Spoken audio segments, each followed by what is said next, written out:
Hello, my name is Alessandro Baronti, president of Derigo RAM, and today I bring to you the training on creating an experience. This training module was designed to help you really be able to create a connection with the evolving expectation of a patient of yours that is visiting your practice, expecting more from you, just so much more than a great medical experience. This is a given. We know that you're going to do that, and that is now becoming an expectation. But that patient now that is expecting to find something more, to really see that patient that is seeking for a memorable experience. That same patient of yours that in the same environment of your practice is actually becoming a patient consumers as soon as that patient transition into the retail segment of your practice. In an environment where brands matter, but for brands to matter, brands needs to really live in the right space, meaning that brands needs to come to life. So how do we do all of this? It sounds pretty complicated, it sounds abstract, right? But allow me to walk you through step by step on how we can actually create this specific connection. I'm going to walk you through 7 different steps to be able to really understand how to create this experience. The first step is going to be curated assortment. We're going to understand together on why this point is critical to really be able to deliver that experience in telling a story about the product that you choose to really be able to represent who you are in your specific community. Then we're going to go into a visual merchandising concept of the big question, right? Do I merchandise by brand? Do I do it by gender? What is right? What is wrong? In a context where there is no right or wrong, it's just a matter of how do you want to communicate with your specific consumer base. We're going to move into vignette merchandising to really be able to tell the story of a specific brand and make the story resonate to your consumer base. We're going to talk about merchandising in shelving or on a peg system, and what is the difference between the two and how that is perceived by your consumers. We're going to talk about visual merchandising in open versus closed sales and which way may be best for you. We're going to talk about the windows of your practice, that they represent really the eyes of your practice, right?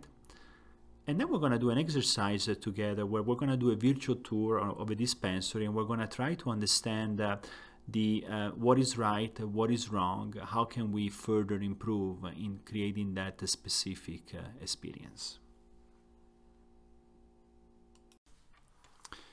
Making a choice on which brand to carry in your dispensary is a very important decision, because it's going to tell to your consumers base about who you are, it's going to express the identity, and it's going to create a very specific connection with the demographic in your area. There is an entire training module related to that, so I'm not going to repeat that, but I would strongly suggest you to take that module to really be able to help you to fine-tune the inventory.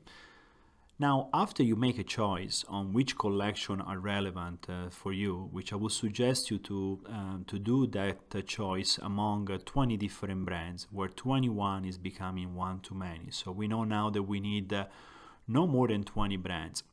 Each one of these 20 brands that you're going to choose to represent your practice not only has to be carefully selected, but has to be now carefully represented. And you really need to start to think about the architecture of these, the component of this specific brand. The brand needs to be relevant. The brand needs to be very well represented in the story of the brand. So if it's a specific gender brand, let's say it is a brand that is only male or only female, obviously you will stay focused on that specific category. I always suggest to balance the mix between optical and sun, where 75% of the DNA of the brand is supposed to be optical and the rest in sun. Balance the different type of material between acetate, metal, rimless, three-piece mounting if that specific collection has that specific segment. And when it comes to critical mass, make sure you select the right critical mass to really be able to tell the story of the brand. When you ask to your sales consultant what is the minimum order to really be able to activate this brand, I will say to you the minimum is too minimum if you really want to sell that brand. Never buy a specific line to make a window display. Always buy a specific line to allow that specific line to become a profit center for you. When it comes to numbers, I will not consider any brand with less than 30 or 40 units. This is really the right balance of a product to really represent a brand. Also, as a buyer, you don't want to buy one of these or one of that. You always want to go in depth in color. I suggest from 3, no less than 2 different colors for each specific styles. See, today a specific style tells a story not only in the material, but as you can see in these pictures, also in the lens story, especially if we're talking about sunglasses. So do a good balance, and also stay true to the ideal assortment of each collection. A professional business consultant should be able to tell you what is a specific ideal assortment for each collection. And I would suggest you to follow those guidelines, because an ideal assortment represents a component of best sellers, newness, and definitely product with an history of sell-through. On the top of that, you want to put your unique taste behind, and yes, you want to bring also some of those styles that maybe are not going to sell every day, but those specific styles that are called conversation pieces, that they're unique, they're different, and they can spark a conversation with your patient. Merchandising by brand or gender? Which way is right? Well, let me see. If I merchandise by gender, it's easier for me because the ladies are going to be in one side, the men are going to be in one side, and it's going to be easier for me to direct my patient in a specific area of my practice. Nothing wrong with that, and for some of you this may work, but I can tell you that now if you link a product to a specific brand, now you have the opportunity to really bring that specific product to life by leveraging on the power of the brand. So my suggestion to you, I would strongly suggest you to re-merchandise all of your practice in a way where you leverage on the brand power. Whichever brand you selected, you want to group the product together, highlight that product with a beautiful logo plaque right on the top. You may want to merchandise the men's on one side, the ladies on another side, unisex in the middle, and sprinkle the sunglasses along with the optical to really be able to tell a 360-degree story of the entire brand. You also may want to consider, if you want to stay true to that gender type of merchandising, to also create an area where you have your more generic product, especially the product that is lower price, where you may want to choose to divide that specific segment by gender if you feel that that is necessary for you. I want you to think about that brand that you decided to bring into your practice, where it was a requirement for you to really merchandise that specific brand together. I don't want to mention any names because I don't want this presentation to really become an advertising, but I want you to think about that success that that specific brand may have in your practice, and I want you to think about what was the reason behind that success. Well, maybe one of the reasons was because of the critical mass of that specific brand that you brought into your practice was actually higher than the average facing of any other collection that you brought in.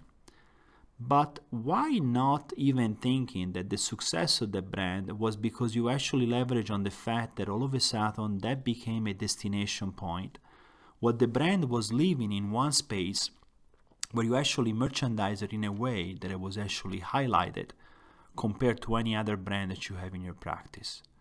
So think about the opportunity to take that concept and start to duplicate that concept over and over and over again where maybe in the best case scenario you duplicate the concept by 20 because you have 20 brands in your practice.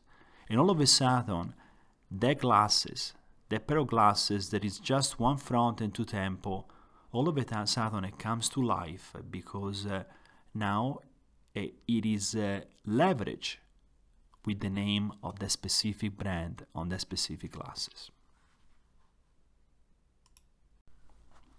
Vignette merchandising is intended to highlight a specific collection in your practice, so the collection becomes apparent and it becomes a destination point and a connection point for your consumers. As you can see in this image, the highlight of two specific brands, Carolina Herrera and Tools, is very evident, leveraging on several components, an image, a logo, the curated assortment of the brand, mixing optical and sun, from dark to light in terms of visual merchandising. In a visual merchandising strategy, there are different components that are very important for you to use and leverage on. Dedicated space, as you can see over here, logo at the top, lighting has to be at the best, image to create a connection with the actual brand. These are really the key element of visual merchandising. And I suggest to create this type of environment to really bring the collection together. In this specific case, both collections are unigender. They're both a female collection, so there is no problem of mixing or dividing male and female.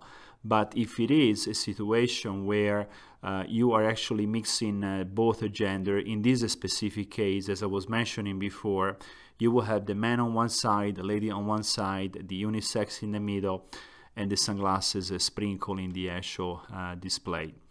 This type of concept is really going to help you to really create a very interesting, high-catching type of optical environment where from the distance, now you can actually spot a relevant brand in your practice. My challenge to all of you is to walk in your optical dispensary, look at the optical dispensary from the distance, and in less than 10 seconds, my challenge is for you to really be able to read the board and be able to tell yourself which collection do you actually carry in your optical dispensary. If the product is not relevant to you from the distance, it's not going to be relevant to your customers. Now think about your optical dispensary. You may carry 600, 1,000 frames, maybe even more than that. Think about the level of inventory that you have sitting in their optical dispensary. It is a shame if that product inventory doesn't jump out virtually out of the display and screams for attention. Look at me, look how special I am. That really will engage consumers in that type of impulse, a type of purchase, and the connection with the actual brand. Shelves versus a pegs system. Which one is right and which way is more effective? And I should also add, what is the actual perception that this type of merchandise create in the eyes of your patient consumers? Well, I can tell you that when it comes to pegs, a pegs system is automatically associated with value, where a shelving system is associated with quality, with the luxury type of product. So consequently, if you take a luxury product, an ultra luxury product, or even a fashion type of product, and you merchandise that type of product in a pegs system, you remove value right away from that specific item. Especially if the peg system doesn't allow you to show the beauty of the aesthetic of a frame, that in most cases is actually in the side and the temple pieces of an actual frame. You can have different type of pegs system that you can use. The one that you're seeing in this image is actually a free-floating system that actually allows you to actually see the specific beauty of a frame, and actually has a lock-in mechanism included into that. But definitely, I would strongly suggest you to implement a strategy where all of your best product, all of your quality product, all of the product that you're trying to highlight is actually merchandised in a shelving system. And on a shelving system, you may decide to use a different type of plexiglass pegs that they can hold 2 or 3 different pieces, as long as the temple work of an actual frame is specifically displayed in a proper manner.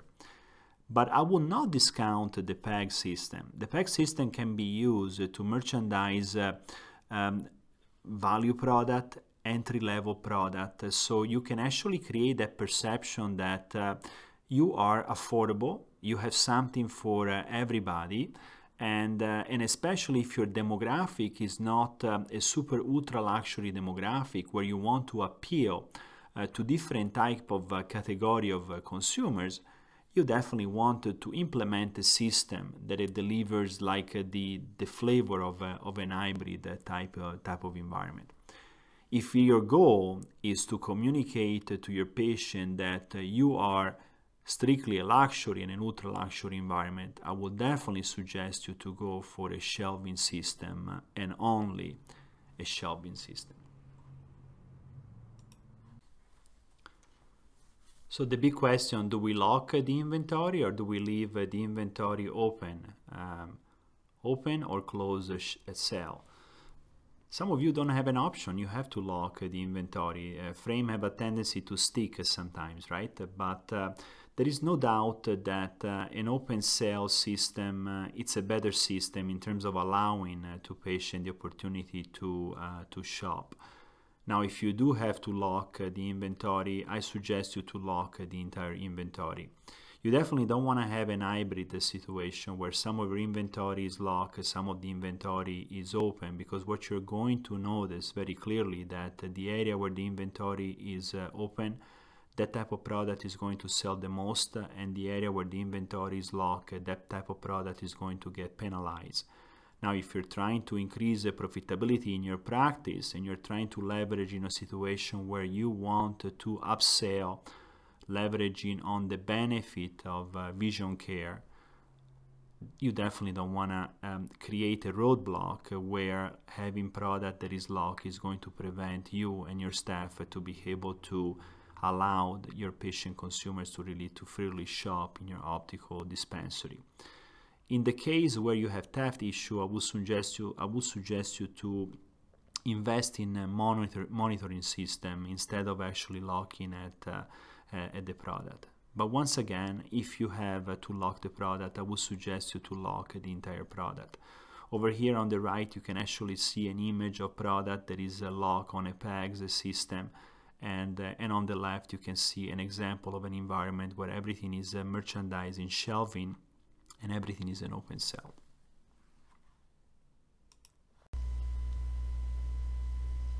So omnichannel, what is this really means?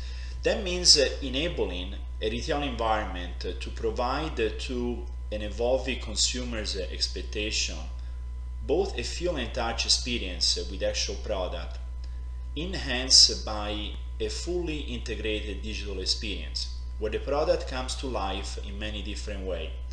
First of all, in this digital screen, you can build a fully integrated digital catalog to really be able to overcome an online type of objection, offering to your patient a different option of colors that you may not have available in your full inventory. Now, all of a sudden, that takes your optical dispensary to the next level, enhancing the presence of the product from whatever you have today. It can be 700, 8,000, and even if you have a lot of product, let's say 1,500 different facing, to virtually infinity. The opportunity to have the availability of thousands of different styling options. But it's so much more than that. Imagine the opportunity to upload in this digital screen a full learning center in terms of brand storytelling with videos, PowerPoint presentation, images slideshow, where the traditional POP, the posters, the banners are today an obsolete type of technology, fully replaced by a digital technology that it can be refreshed and uploaded virtually just a few seconds. And what about a learning center? What about a fully integrated learning centers to be able to explain Lancet technology to your patient with the support of digital?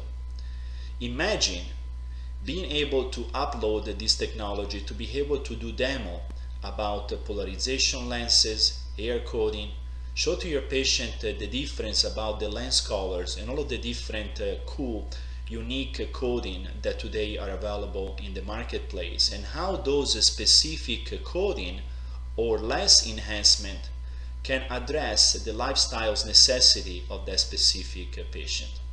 Omnichannel today is not an option. It's really a must if you really want to elevate the experience of a consumer's patient that is really expecting more from you.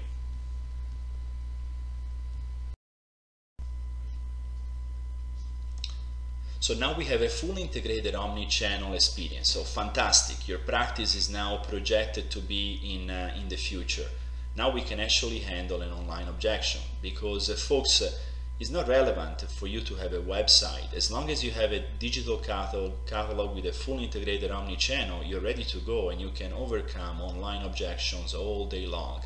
And I know that this is a topic that is very hot right now, and every single day you're challenged with this, especially with those millennial type of consumers, right? They come in with their phone and they snap a picture of your product, and you know that at that point you're pretty much a toast, because they know that they can buy that product online for $50, $100 less than what they see on the board, but they don't know any better. So we need to educate them on the reason why they should buy from you instead of going into their website. So how do we do that? Well, we have to do that in a very non-intrusive way, leveraging on education. So put your education hat on, because you are a professional, and let's learn together on how to be able to overcome this specific objection. So let me role play with you, and let's use Susie as an example. And Susie, I notice you're looking at this frame in our board, in this black frame over here. In our online stores, we have many different other options in colors and many other styles for you to choose from.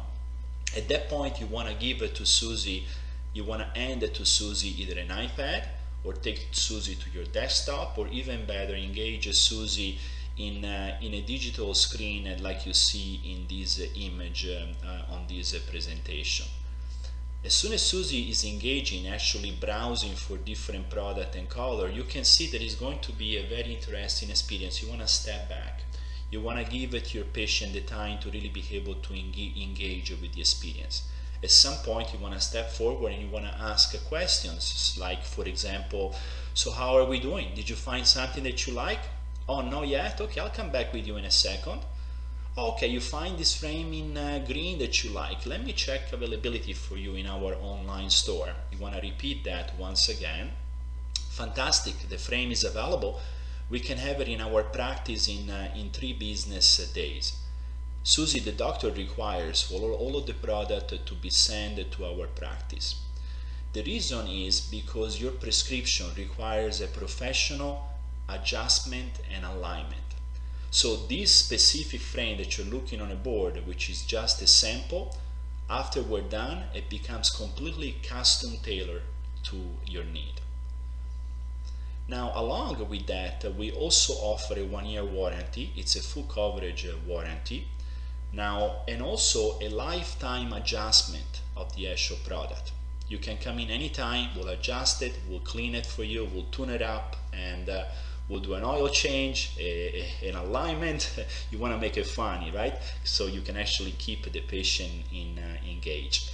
This professional service is a $150 value. We don't charge you for it, Susie. It's already included in the price of our product. Along with that, I noticed that you have vision benefit. As a matter of fact, you have incredible vision benefit. Your vision benefit will save you about 40% on the price of the frame and the lenses. Now, Susie, you need to know that you cannot use your vision benefit when you go shop online in one of those online stores. But since you are in our practice, even though we're looking at product in our online stores, I'm going to be able to actually process your insurance benefit and save you that 40%. How is that sound?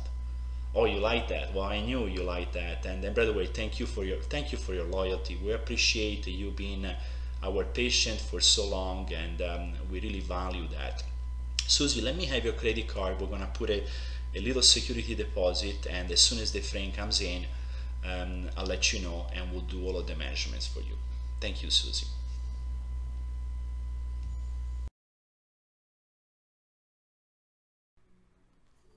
The windows are the eyes of your practice. The key over here is to engage and to intrigue the attention of a consumer that is walking by or driving by.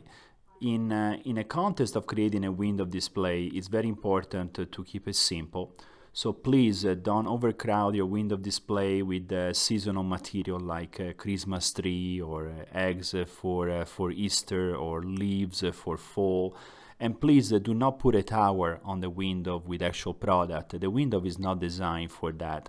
The window is designed to tell a story of one brand with just a few styles, because you're not really going to sell the product that you put on the window.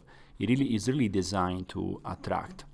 You don't want to give the story away at the window. You just want to intrigue the consumers to wonder what is going on inside the practice. So this is a typical example of a beautiful minimalistic window display.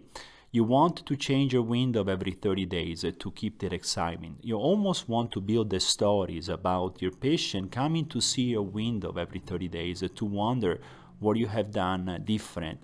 What are the new things that you carry in your practice? So it really creates a lot of excitement if it's done and maintained properly.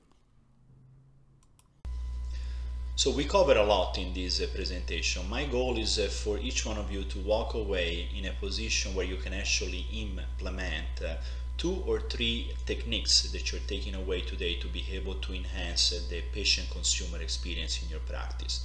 To do so, we're going to do a practice journey exercise. We're actually going to virtually walk through a futuristic practice. We're going to analyze the practice together, and together we're going to come up with a solution for you to really be able to integrate.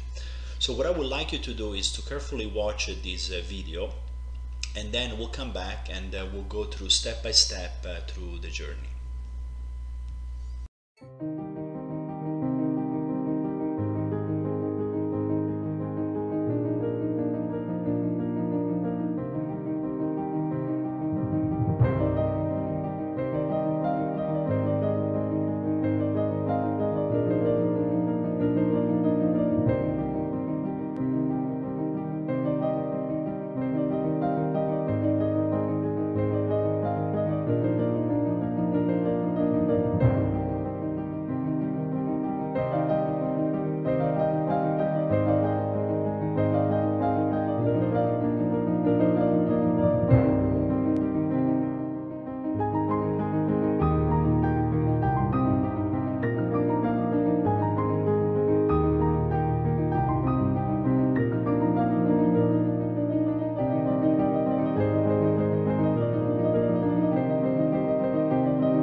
Okay, so I hope you enjoy it, and let's start with the outside of the practice, of your practice. So you want to always think about your existing practice compared to the information that we are going to look at together and see if there is an opportunity for you to apply any of those learning.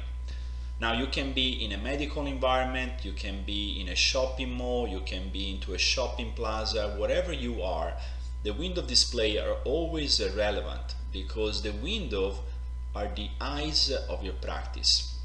And what the window is supposed to do, they're supposed to communicate and engage with the walking by or the driving by consumers, to be able to entice that specific consumers to eventually come in to become your patient and eventually your patient consumers.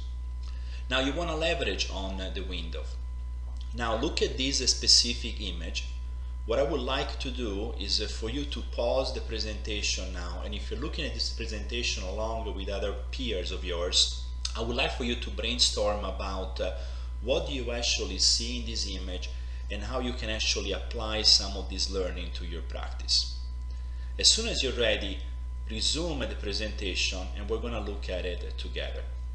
So what do you see over here? You see three stories of three specific collections highlighted by the images and just a sprinkle of product.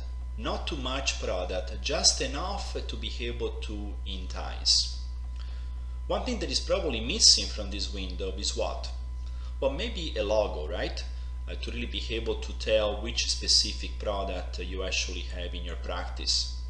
Actually, I like to see on the window maybe a description of all of the different collection that you actually have in your practice. Maybe on one side of the window, done in a very nice and elegant way. Another thing that I like about this image is the fact that it is see-through. You can actually see the practice from the outside. And imagine at nighttime, when you leave the lights on, what kind of a beautiful effect this kind of a window display can actually have.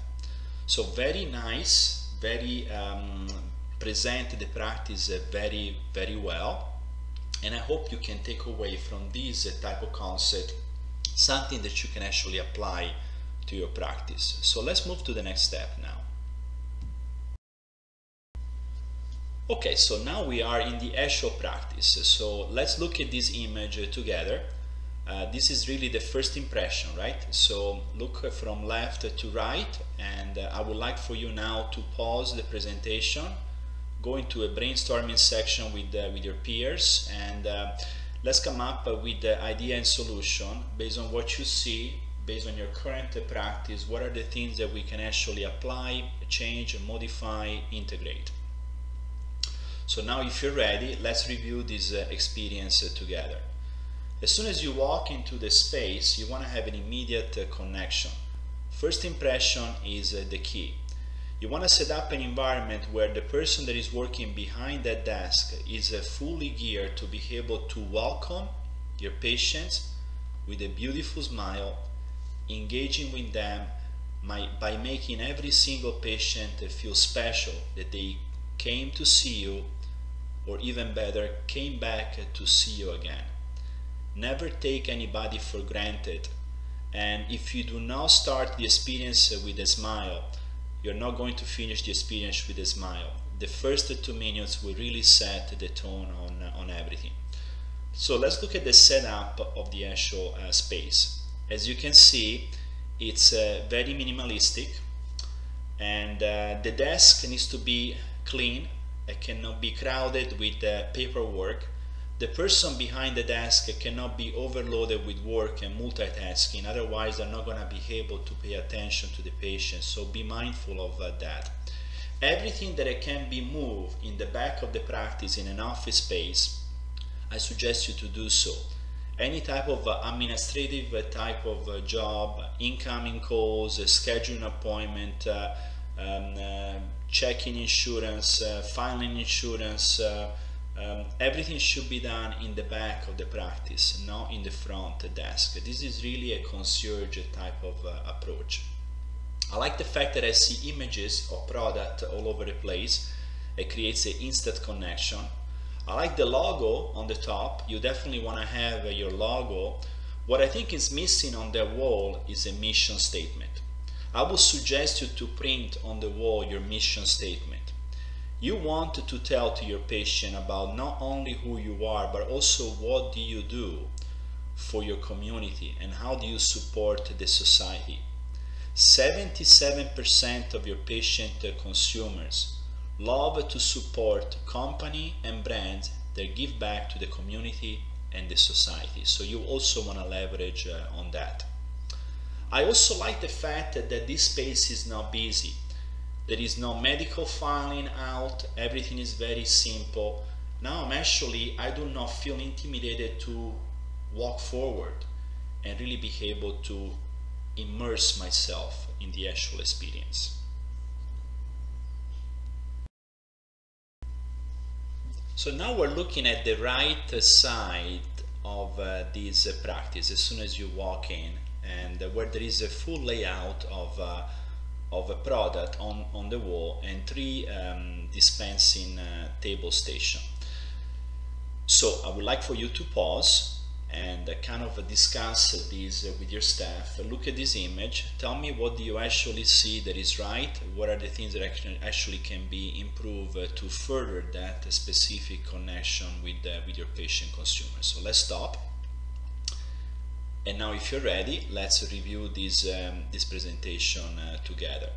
Well, first of all, let's talk about real estate value. Now you know that your practice has a different type of real estate value based on the setup of the practice. So when consumers walk into a practice, they have a tendency to shop from the right. So in a situation where you're not going to assist your patient in the selection of the product and they're going to browse for product, technically this is actually going to be the primary real estate if they're browsing for the product. But the actual primary real estate becomes, in most cases, the area where the patient will be able to interact with the product as soon as they come out of the medical lane. So imagine that patient walking from the medical lane into the optical dispensary. As soon as they are in your optical dispensary, look to the right. That will be your primary real estate in your actual practice. In that specific area, you want to highlight your best product. Your best product in terms of branding and also in terms of price point. Why is that? Because see, if you self-assist the patient, this is a moot point because you're going to bring a product to them. But if they start to browse on their own, 90% of the time they will buy the first frame that they try on. So if in your primary real estate you actually have product that is completely covered by insurance benefit, all of a sudden you're going to lose, and also the patient is going to lose because they're not leveraging on this amazing benefit that they have to actually buy something better, and everybody deserves something better, right? So let's start to think that way. So let's look at this picture together now, and what are the things that can actually be enhanced? Well, first of all, this dispensing table represent a barrier to be able to access the actual wall unit. So I would suggest to space out those tables in a way to make the area more accessible. That would be the first thing. The other thing that I don't see in this image, I don't see any logos, and so it's very important to be able to tell from the distance about which brand that you actually have in your practice. You want the inventory to scream, and you want to create that connection, as we learned in the presentation earlier about the storytelling of your product. So the application of logos is very important over here. I also don't see a lot of digital. I do see some desktop on the dispensing table, but I really don't see any digital type of experience on the wall. It would be nice to have maybe a couple of monitors on the top and maybe even having some integrated digital experience as we saw in the previous video about the omnichannel.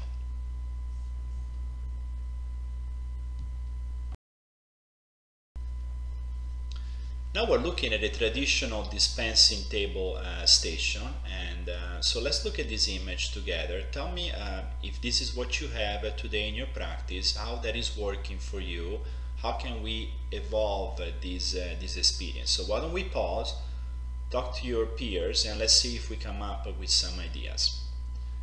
Now, if you're ready, let's look at it together. There are several things that I like. First of all, the pristine condition of the environment. See how clean and organized this specific area is, where there is a cabinet with drawers where you can actually put all of your stuff. There is a desktop, a mirror, nothing else on the table, and it should really be that way.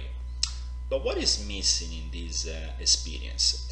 What I would like to see in a practice of the future, I would like to see a high top table to really be able to create that connection in a way like you feel when you go to an Apple store, right? Where in some cases you don't need to sit down with a patient to actually do a consultation or a dispensing. You can actually do it on a high top table as the patient is standing up, especially if you're dealing with a millennial type of patient.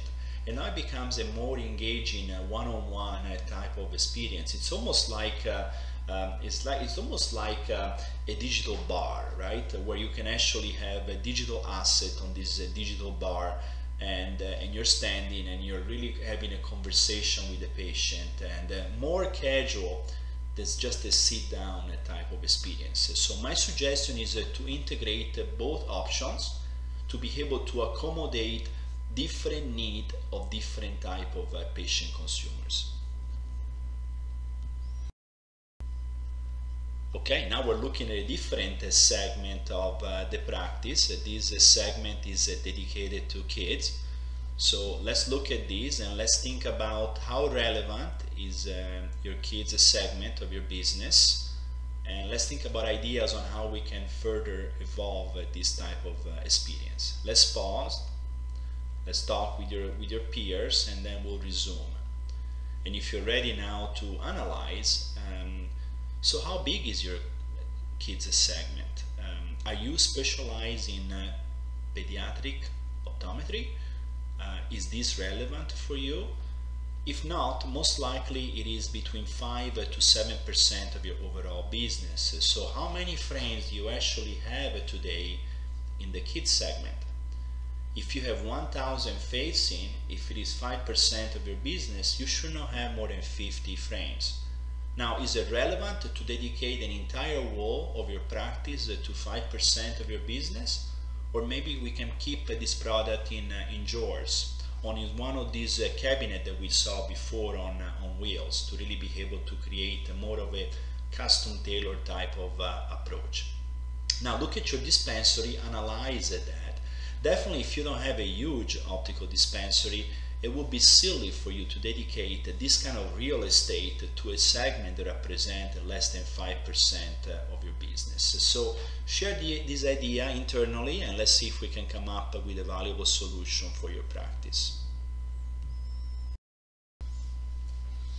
Now we're in the medical lane. Let's explore this important space together. Again, let's pause. Let's discuss with your staff. What do you see in this image? What do you think is relevant? How can you actually connect this with your practice? And what are the takeaways? Now, if you're ready to analyze, what do I see over here? Well, first of all, one thing that I don't see, it's a commitment to a pre-testing station. See, what I will do in this practice, I will actually take that wall where the kids segment is, I will make it a glass wall see-through, and I will dedicate an entire room to pre-testing with state-of-the-art technology, where you can actually make a statement to your patient about we're serious about the medicalization of optometry. This is all of the equipment that we have to really be able to take care of you as a patient, and you want to reinforce that with every single patient. What I like about this medical lane is the fact that it's very minimalistic. I like the fact that there is a good integration of technology with a desktop, with a monitor on the wall, and because at the end of the day, folks, the medical experience is supposed to be engaging. The patient, as they interact with the doctor, they need to know exactly what is going on, and they should be able to follow the eye examination as the doctor is proceeding with the eye examination, being able to follow the screen and be able to understand what is actually going on. Another thing that I like is the fact that there is a visual on the wall. It is not the traditional medical message, but is more in tune with the product offering. That I also create an engagement with the actual product. So now we're done with the medical examination, and the doctor is actually walking the patient in the optical dispensary to do the end-off in the optical dispensary. And I see some things that really intrigue me, and I would like for you to pause and really think about the type of connection that you feel, compare with your practice. Let's come up with some ideas, and when you're ready, let's analyze it together. So let's resume the presentation. Let's analyze what we can actually see over here. What I like about the fact that throughout the entire practice I can see images of product. Now, as a patient, I'm engaged about in the experience. I am walking into the optical dispensary, and the first thing that I see right in front of me, primary real estate, is two different racks of pegs, type of merchandising. What we learned before, we learned that the message that the pegs communicates is more of value, like accessible product. I like the images, but I don't like the fact that I see the pegs right away. I would prefer in that specific area actually to see shelving, and I would prefer to see two premium collection really highlighted, because this is a primary real estate. Most likely, at least if it was me, I would be engaged right away in those display to be able to start to select some product. And let's go forward with the journey. Okay, take the time to absorb. Now we are actually in the dispensary, and think about this image with your staff, and let's get ready to analyze. Okay, let's analyze it together. What do I see? I see some very important elements. The first thing that I see is a waiting room that is fully integrated into an optical dispensary. Very important to do that. The last thing that you want in your practice is to have a waiting room in a completely different size of the optical dispensary. You're almost telling to your patient, go sit down over there. Do not really engage with their optical dispensary that is a state of the art, where we have about $100,000 of inventory. Be comfortable in that chair on the other side of the optical dispensary. You want to do that. You want to create that integrated experience. See, if I am a patient sitting in those comfortable chairs, most likely I'm going to hear other patients engaging with the product, having fun, and as I witness that, I'm going to stand up and I'm going to start to browse myself as I'm waiting, because I am now engaged. Another thing that I like is I continue to see images of product all over the place. What I like about the primary real estate area over there, as you can see in the image, I can actually see the logo from the distance. So there is an instant connection with the actual product. So let's further explore this space together. Now, this specific display is a shelving display, and one thing that I don't see here, once again, is the logo, and I don't see any type of digital experience. It is beautiful, it is clean, the product displays very well, but a nice logo and a nice digital interaction, a nice image, can really take this display to the next level. And this one also, beautiful shelving type of unit.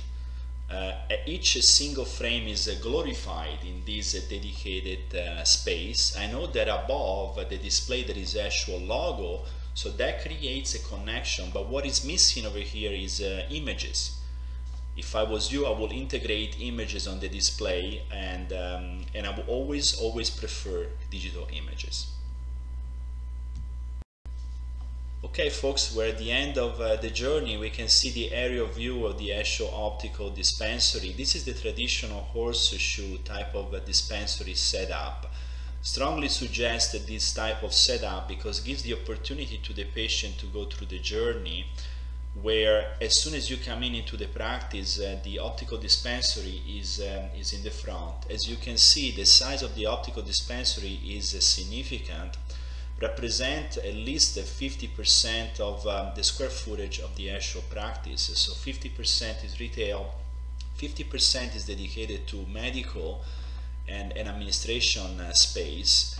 And as you can see, when the patient comes back from the eye examination, they're really immersed into the optical dispensary, as we said before, where the space on your left becomes primary real estate, with the selling stations and the dispensing station on the right of the image. I hope this presentation helped you to really be able to take away 3 things that you actually implement probably today. I would like to thank you. I hope you enjoyed the segment. Looking forward to address myself again to you. Bye-bye.